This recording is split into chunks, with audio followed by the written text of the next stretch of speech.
Whoa, this is so weird. Oh my that. god. So strange. Such a strange animal.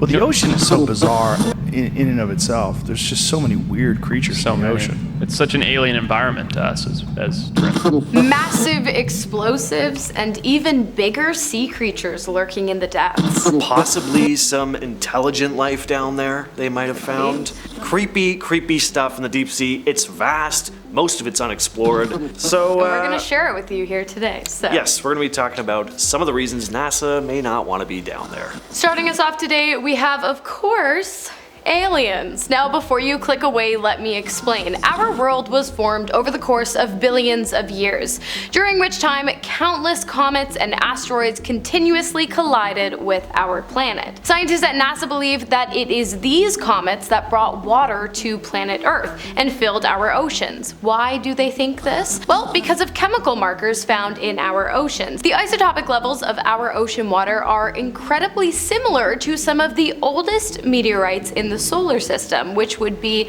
virtually impossible unless it was ancient meteorites who delivered the water to our planet in the first place. Here's the thing though, when the asteroids crashed on Earth and subsequently created our oceans, the water inside would have been accompanied by organic materials. You see where I'm going with this. Organic materials that have been evolving for the past 3.8 billion years.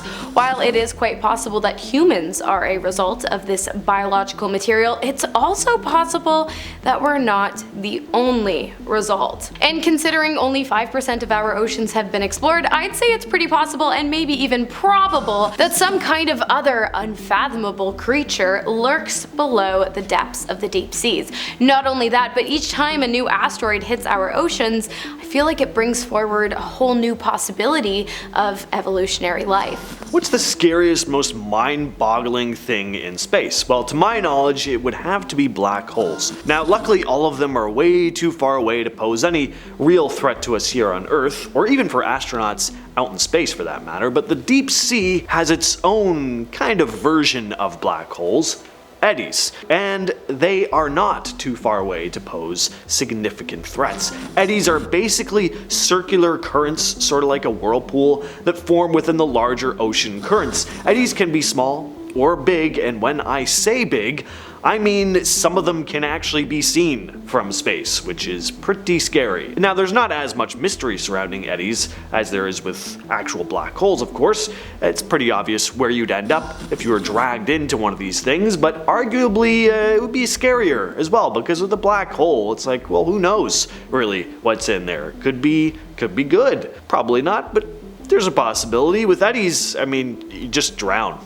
Drowning is probably one of the worst ways to die. And that's the other horrifying thing about these massive sized ones. Nothing can escape, just like with a black hole. Anything caught up just gets sucked in. And if you're thinking you can just wait it out, maybe you can, but some of these whirlpools can last for hours, days, and in some cases, there have been ones that have been circulating for years. So if we go back to the reason for water on Earth and take a moment to seriously consider the fact that the organic material brought to Earth by the same asteroids that brought us water have had 3.8 billion years to evolve, I'm gonna go ahead and say that it's pretty likely that it did. And it evolved into something NASA has kept us in the complete dark about.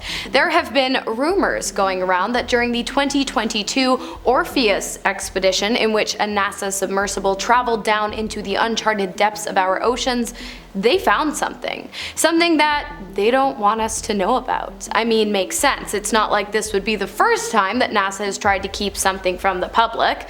The submersible was deployed to explore the Hadal Zone, which is some 6,000 to 11,000 meters below sea level, and it includes the Mariana Trench. In fact, the Mariana Trench is just one of 30 subduction zones, or trench zones in simpler terms, that make up the Hadal. During NASA's 2022 mission, while while exploring the depths under the guise of getting a better understanding of how to explore the moon's oceans, it is believed that they stumbled across something massive and never seen before. Underwater megafauna, massive animals, which was actually confirmed by an astronaut by the name of Garrett Reisman, who claims to have seen the eye of one of the creatures, and he described it as being as big as a flying saucer. Interesting analogy from a NASA astronaut. Alright, expanding on Hannah's point a bit, some stories have been floating around about NASA coming across disturbing creatures deep in the ocean's depths.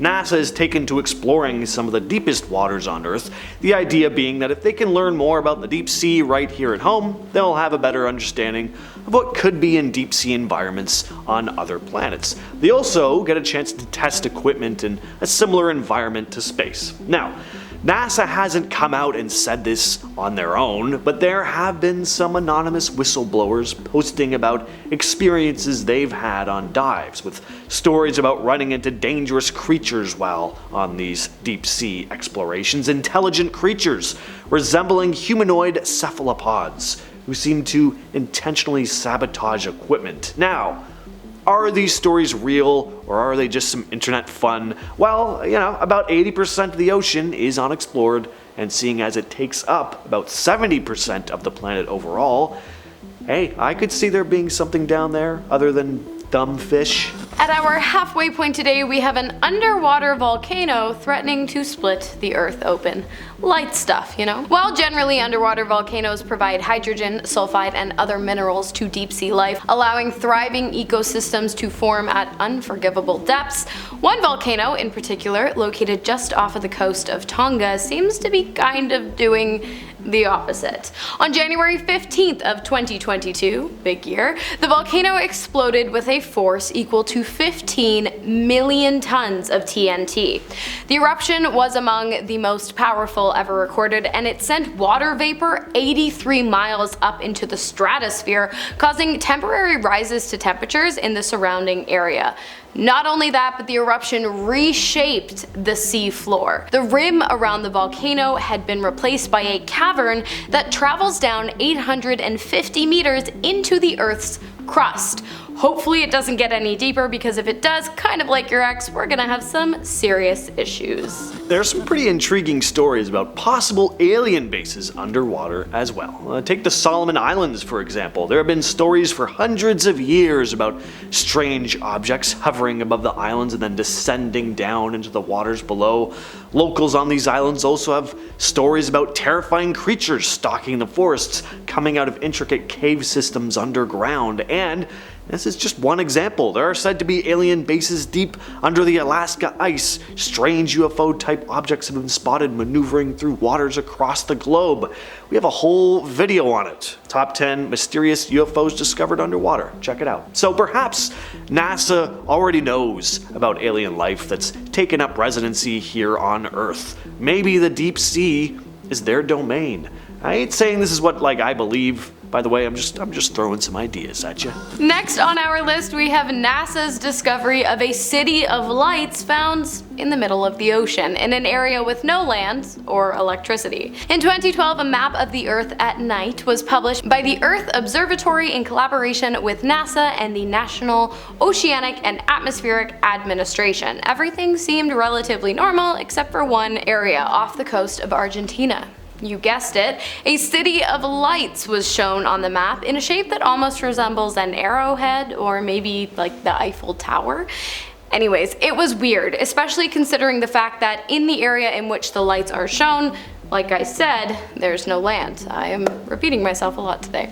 NASA claimed that the lights were a result of fishing boats in the area, but I think it's pretty obvious that NASA is not to be trusted, as they do seem to have a pretty extensive history of secret keeping going on. Plus, the only images ever released of the area were those taken by a satellite at night. I have a feeling something else is going on, but let me know what you think. Do you believe the National Aeronautics and Space Administration, who I have not one, not two, but 3 videos on exposing leaked information they wanted to keep secret? I don't. So it's not just undiscovered intelligent life forms deep sea divers have to worry about. It's all the primitive creatures as well, some known and some less known. Sure, there are wild stories about humanoid cephalopods attacking researchers down below or alien bases down there, but while those stories are fun, there is the actual very real possibility of running into something big that could pose a threat to the safety of the crew. Luckily, great whites don't really swim all that deep down, but there's other stuff going on down there. Giant squids are real, and who knows what else could be lurking down there. In the words of Qui-Gon Jinn, there's always a bigger fish. Wise words. You could have giant sea serpents, giant man-eating deep-sea piranhas that can see in the dark. Point is, space is dangerous, sure, but at least you don't have sentient life forms floating around the spacecraft on a constant basis. And finally, we have the fact that in 2011, 87 World War II explosives made their way out of the ocean and on to Calshot Beach in England, surprising and terrifying locals and tourists alike. Although I'm not sure why you'd want a vacation on the beaches of England. Isn't like the whole country's thing like being really rainy? Anyways, the many explosive devices were managed by a 5-man bomb squad, which seems a little too relaxed if you ask me. 5 men, 87 bombs. Besides the point, an exclusion zone of 1,000 meters was set up around Calshot Beach to ensure the safety of civilians, while the devices were stacked 300 meters offshore during low tide. When high tide came, they were detonated. The bomb squad continued to comb the beach, the waters, the shores, and a little bit deeper, but luckily, I think no more were found. I think because if they weren't found and they're still there, that's pretty dangerous. If you think that's bad, allow me to remind you that to date, the United States alone has reported, keyword reported, 6 missing nuclear bombs that were lost to the ocean. NASA knows this. I mean, it's public information, so obviously, but I'm betting they probably know the real number too. So I guess it makes sense that they are doing their best to avoid the ocean and to get the heck off this planet as a whole. I mean, if you're gonna die by radiation, might as well do it with a good view of the cosmos, right? Finally though, what about all the mysterious threats in the deep sea? Things that we just can't quite explain. All the triangles referring to strange sections of water where odd stuff seems to happen all the time. The Bermuda Triangle is of course the most well known, but there are others like the Lake Michigan Triangle, for example. Not that NASA would be exploring Lake Michigan. Places where disappearances seem to happen. Planes will disappear while flying overhead. Ships seem to have accidents or just vanish altogether. Some blame it on treacherous weather. Others think there could be some kind of strange electromagnetic interference in these areas that messes with equipment.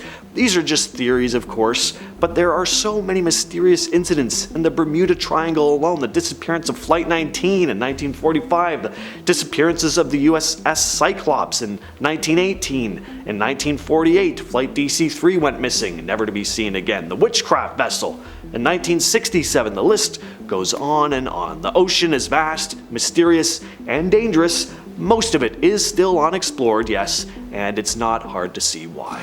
I feel a Bermuda Triangle video coming on. I